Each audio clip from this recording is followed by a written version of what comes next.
Take your Bibles, and we're going to turn, please, to Matthew chapter number 8. Matthew chapter number 8.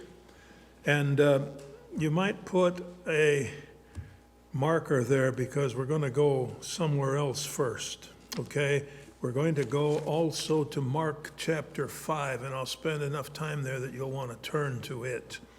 We're dealing this morning with Jesus casting out demons at Gadara. And you're going to see a number of differences in the accounts in Mark and Luke and what we find here in Matthew. Matthew is actually the most abbreviated of the three accounts. So that's why I want to read through the other accounts and so we refresh ourselves with some things that we may not remember. We've already seen Jesus cleansing a leper in chapter 8, Jesus healing the centurion's servant, Jesus healing Peter's mother-in-law, Jesus' test for discipleship, and Jesus stilling the wind and the waves. And we move on to Jesus casting out demons at Gadara. Now, we remind you that the miraculous deeds were done in order to demonstrate that Jesus was the Messiah and that what he represented and what he said was to be believed. In Mark chapter 5, starting in verse number 1, here's what we see. They came over unto the other side of the sea, that would be the western side of the Sea of Galilee, into the country of the Gadarenes. And when he was come out of the ship, remember the ship is not a great big ocean liner, it's a fishing boat, okay? It's a small boat, small compared to, there are 12 men and there are 13 men, so it's got some size, but it's not like what the Navy floats around all the time. And when he was come out of the ship, immediately there met him out of the tombs a man with an unclean spirit, who had his dwelling among the tombs, and no man could bind him, no, not with chains, because that he had been often bound with fetters and chains, and the chains had been plucked asunder by him, and the fetters broken in pieces, neither could any man tame him, means subdue him. And always, night and day, he was in the mountains and in the tombs, crying and cutting himself with stones. Now, those stones wouldn't have had that sharp an edge, so it was more gashing himself with stones.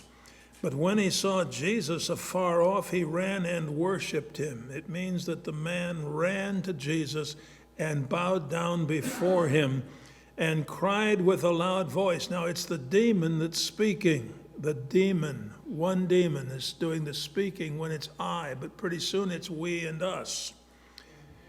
He said, "What have I to do with thee, Jesus, thou Son of the Most High God? I adjure thee," means I implore you by God that thou torment me not. For he said unto him, "Come out of the man, thou unclean spirit." Now in one of the others, it indicates that he has already said this to the demon. So the demon is not wanting to go to the bottomless pit right now, so don't torment me before the time, okay? That you not torment me. And he asked him, "What is thy name?" And he answered, "My name is Legion, for we are many." Now how many is not clear. In a legion, a Roman legion, there were approximately 6,000 soldiers. Now, we don't know that there were 6,000 demons, but there were 2,000 pigs. And the 2,000 pigs might have had 2 or 3 demons each. We don't know. The point is there were a lot of demons inhabiting this man. No wonder he was such a mess. And he besought him, that's the demon, besought Jesus that he would not send them out of the country. That's all these demons out of that region. Now there was nigh unto the mountains a great herd of swine feeding. If you don't know what swine are, they're pigs, okay? You probably know what pigs are for sure. All right? And all the devils besought him, all the devils, demons, saying, "Send us into the swine that we may enter into them." And forthwith, meaning right away, Jesus gave them leave, or gave them permission. And the unclean spirits went out and entered into the swine, and the herd ran violently down a steep place into the sea. They were about 2,000. That's an approximate number. And were choked in the sea. It means they drowned. And they that fed, that's not the demons that drowned, that was the pigs that drowned. And they that fed the swine fled and told it in the city and in the country, and they went out to see what it was that was done, and they came to Jesus and see him that was possessed with the devil and had the legion sitting and clothed and in his right mind, and they were afraid. And they that saw it told them how it befell, meaning happened, to him that was possessed with the devil, and also concerning the swine. And rather than rejoicing, they began to pray him, meaning to plead with Jesus, to beg Jesus, to entreat Jesus to depart out of their coasts, out of their country. Get out of here. We don't want you here. And when he was come into the ship, that's that boat, he that had been possessed with the devil prayed him, or begged him, that he might be with him. In other words, the demon-possessed man is begging Jesus to accompany Jesus. Howbeit Jesus suffered him not. Jesus did not permit him, but saith unto him, Go home to thy friends, and tell them how great things the Lord hath done for thee, and hath had compassion on thee. And he departed and began to publish in Decapolis. Now, Decapolis is a 10-city area, predominantly Gentile, basically south and east of the Sea of Galilee. Only one of the 10 cities was on the west side of the Jordan River. How great things Jesus had done for him, and all the men did marvel. Everyone was amazed. Now go over to Luke 8. And I want to go through the same thing, only Luke's account, and you'll notice some differences. Now, all of these things are true. All of them are biblically accurate. All of them were given by inspiration of God. So there are no contradictions. It's just that certain things are noticed by one writer and certain things are noticed by another writer, and they were all correct. Anyway, starting in verse 26 in Luke 8, and they arrived at the country of the Gadarenes, which is over against Galilee. And when he went forth to land, there met him out of the city a certain man which had devils long time. We don't know how long, but it's a long time. And wear no clothes. That's something that wasn't mentioned. Neither abode in any house, but in the tombs. And when he saw Jesus, he cried out and fell down before him, and with a loud voice said, What have I to do with thee, Jesus, thou Son of God the Most High? This again is the demon doing the talking. I beseech thee, torment me not. For he, meaning Jesus, had commanded the unclean spirit to come out of the man. That's prior to the man or the demons asking not to torment him now. Okay, so Jesus had already done that. For oftentimes it, meaning the demon, had caught him, and he was kept bound with chains and in fetters, and brake the bands, and was driven of the devil into the wilderness. And Jesus asked him, saying, What is thy name? And he said, Legion. This is the demon speaking, because many devils were entered into him, and they besought him, these demons besought Jesus, that he would not command them to go out into the deep. The deep is the abyss. It's the same word translated bottomless pit in Revelation 20, and I presume it has the same meaning. So he knew that was where they might, or they knew that that's where they might be sent, and they didn't want to go there yet. They knew that eventually they're going to end up in the lake of fire also. But this wasn't time for that, and they didn't want to have it premature. And then it goes on in verse 32, and there was there a herd of many swine feeding on the mountain, and they besought him that he would suffer or permit them to enter into them, that is, into the swine, and he suffered them or permitted them. Then went the devils out of the man and entered into the swine, and the herd ran violently down a steep place into the lake. That's Lake Gennesaret, or the Sea of Galilee, two names for the same place, and were choked, means drowned. When they that fed them saw what was done, they fled. You can't blame them. They were scared to death, so they ran. And what did they do? They went and told it to everybody in the city and in the country. Then they, the people from the city and the countryside, went out to see what was done and came to Jesus and found the man out of whom the devils were departed sitting at the feet of Jesus, clothed and in his right mind, and they were afraid. They also which saw it told them by what means he that was possessed of the devils was healed. Then the whole multitude of the country of the Gadarenes round about besought him to depart from them, for they were taken with great fear. And he went up into the ship and returned back again. They were more concerned about their pigs than they were about their salvation, and than they were about this man who had been demon-possessed. Now the man out of whom the devils were departed besought him that he might be with him, but Jesus sent him away, saying, Return to thine own house, and show how great things God hath done unto thee. And he went his way, and published throughout the whole city how great things Jesus had done unto him. Now go over to Matthew, and we're going to start in today's text, Matthew chapter 8. Starting in verse 28, and the first thing we see is there's a different place mentioned. Instead of Gadara, it's Gergesa, okay, or Gergesa, wherever you put the syllable, I'm not sure, okay. Anyway, and when he was come, Matthew 8:28, when he, Jesus is, when he was come to the other side into the country of the Gergesenes, there met him two possessed with devils, not just one, but two, coming out of the tombs, exceeding fierce, so that no man might pass by that way.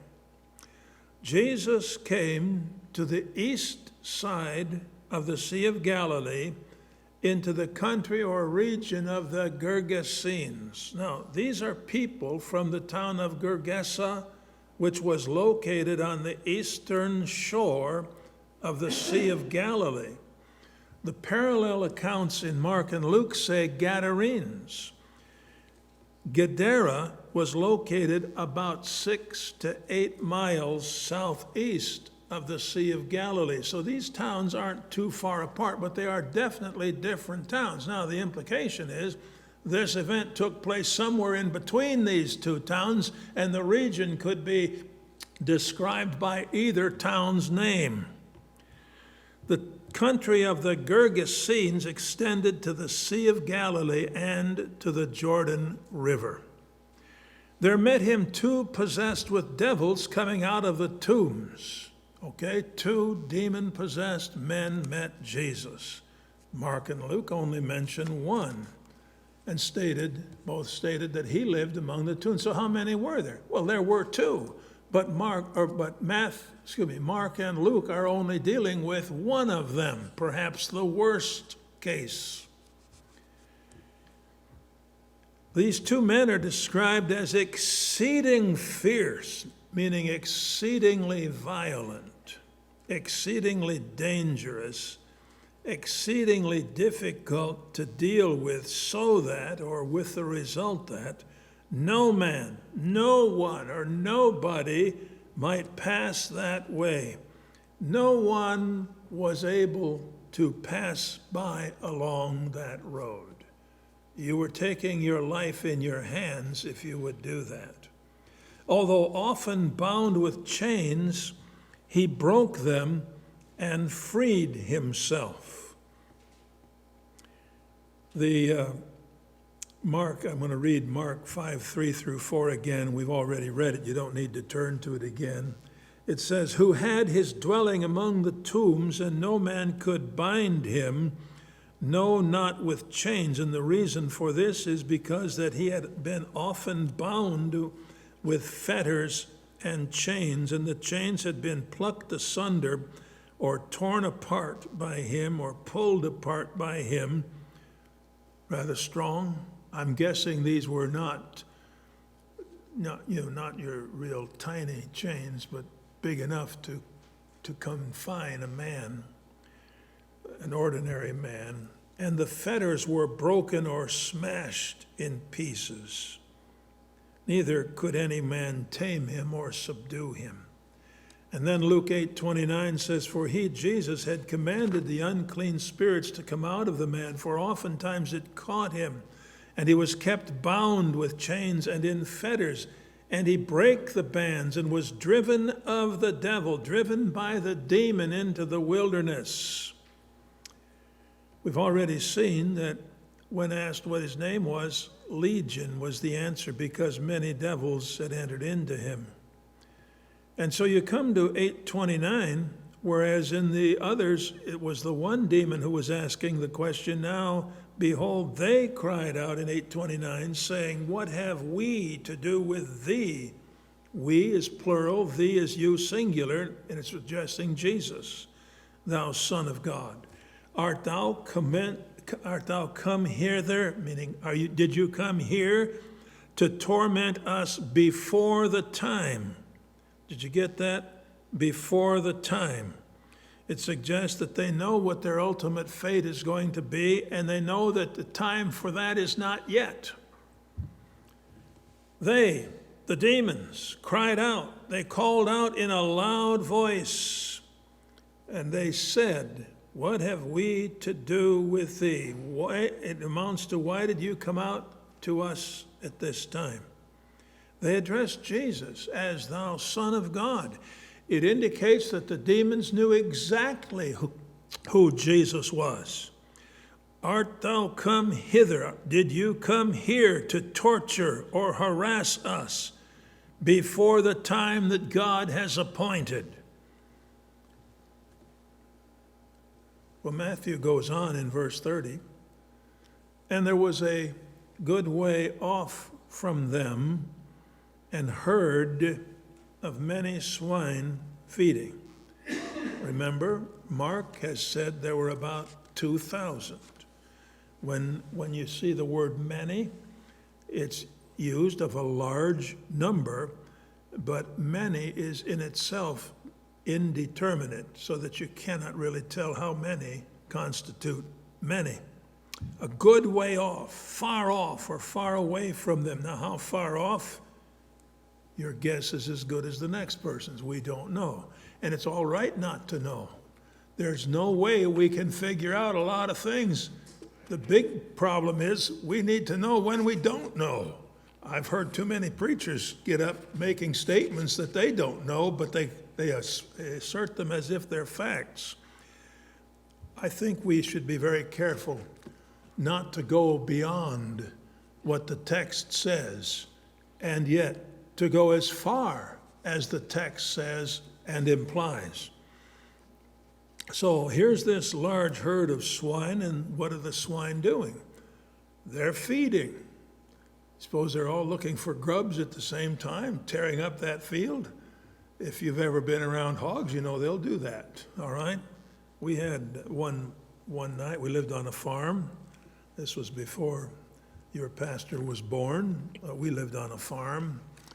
We just lived in the house, and the man who was renting the farm had hogs, and they got out one night. How many of them there were, I don't know, 10 or 12. My whole backyard was torn up in one night by these hogs looking for grubs, I guess. They didn't they didn't find what they were looking for, or else they cleaned them all up. Well, they got the fence fixed, and we didn't have that problem again, but we had to plant new grass seed. If you've never experienced that, you haven't missed much. Okay? In 8:31, we move on. So the devils besought him. Now all of the devils are saying, if thou cast us out. This word if introduces a conditional statement.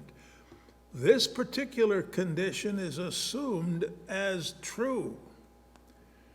It really amounts to this. They are assuming that Jesus is going to cast them out, and rightfully so. That's exactly what he's about to do. Assuming that you are going to cast us out, we are begging, we are strongly requesting, we're imploring you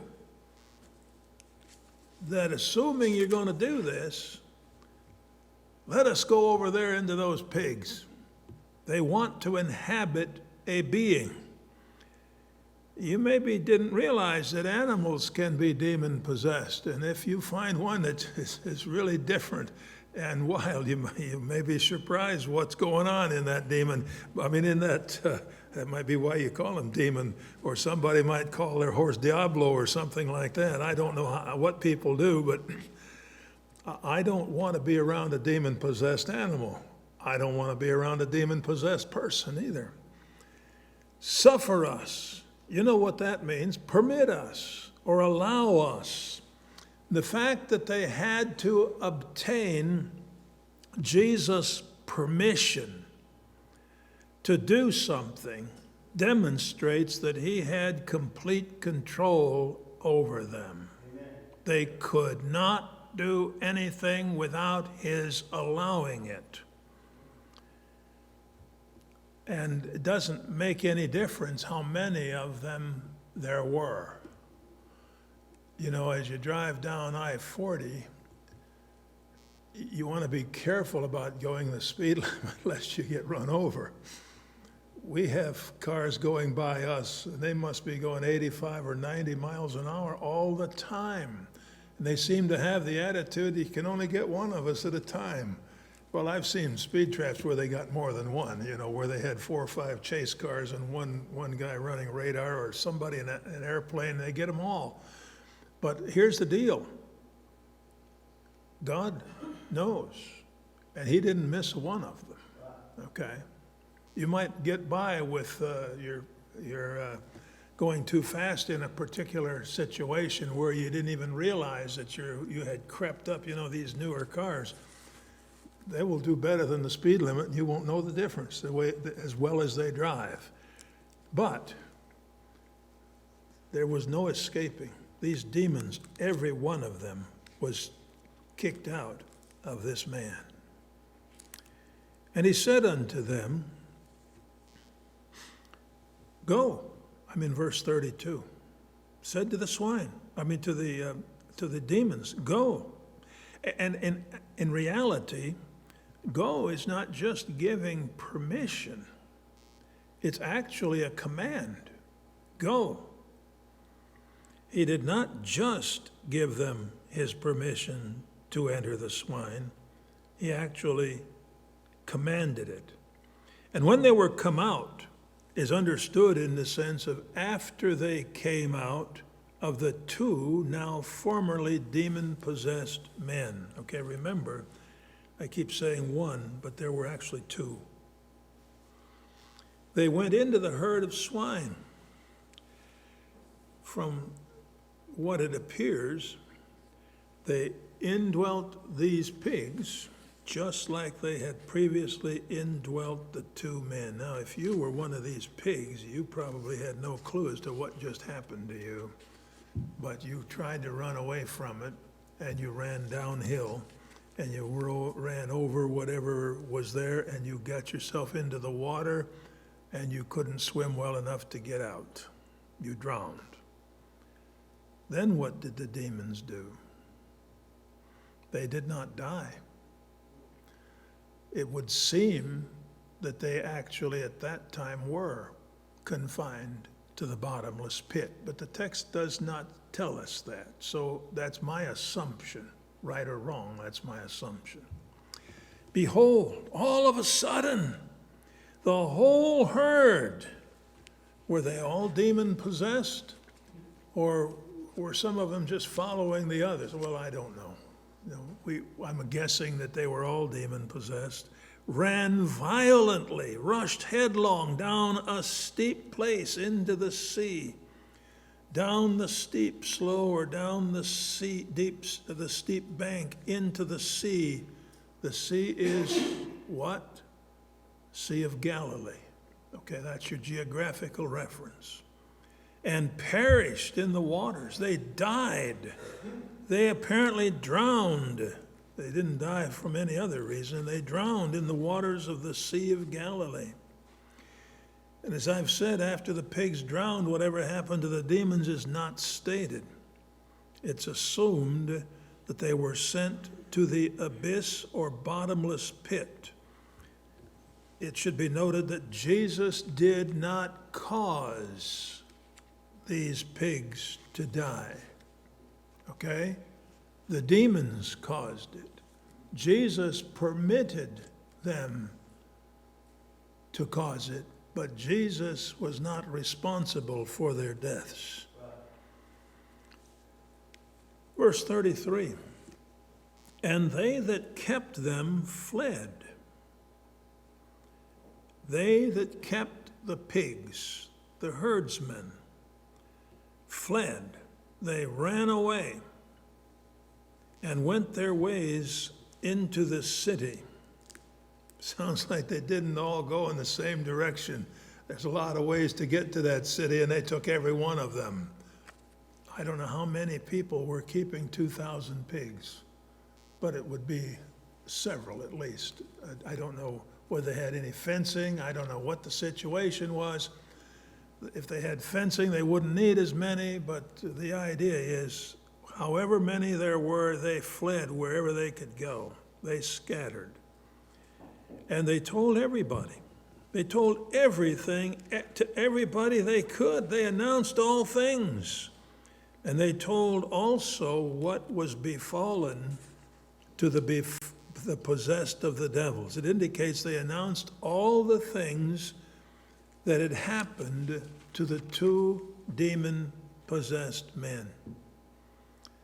And behold, the whole city came out to meet Jesus. Now, that may not mean that absolutely every single individual came out, but it sure sounds like a good portion of them came out to meet Jesus. Hey, let's go see this guy, find out what's going on. And when they saw him, instead of praising the Lord for what he had done, instead of being thankful for the man who was now no longer men, who were no longer demon-possessed, for the fact that they could now go down this road where these men were without fear of being attacked, they lost a big problem that day. All they were concerned for was their pigs and what this might result in. They saw him, they besought him, they urged him, they appealed to him, they exhorted him, or they begged him that he would depart out of their coasts in order that he would go away from their district or from their region. These people had no idea that they had squandered a tremendous opportunity for them to learn of God's plan of salvation. Amen. And when you encounter opposition, people have no idea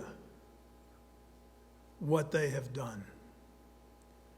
This was in spite of their finding the man who had been demon-possessed. I guess it would be the men. sitting at the feet of Jesus, or at least one of them was, clothed and sitting in his right mind. Although the man wanted to follow Jesus, Jesus told him no. Isn't that an interesting thing? It was not God's will for this man to accompany Jesus. You might be surprised. Sometimes it's not God's will for people to be pastors or missionaries. I'm talking about the kind that go out to foreign countries. I'm not talking about the kind that witness at home. It was God's will for this man to go home, where his reputation was probably pretty wild, I'm guessing. I don't know that. I'm not sure when he became demon-possessed. But if he had been demon-possessed, or they knew about him, what a testimony he would have there in front of these people. Verse 18, excuse me, that's not right. I'm looking at Mark 5:18. When he was come into the ship, that's Jesus, he entered the boat. He that had been possessed with the devil prayed him that he might be with him. Howbeit Jesus suffered him not, did not permit him, but saith unto him, Go home to thy friends, and tell them how great things the Lord hath done for thee, and hath had compassion on thee.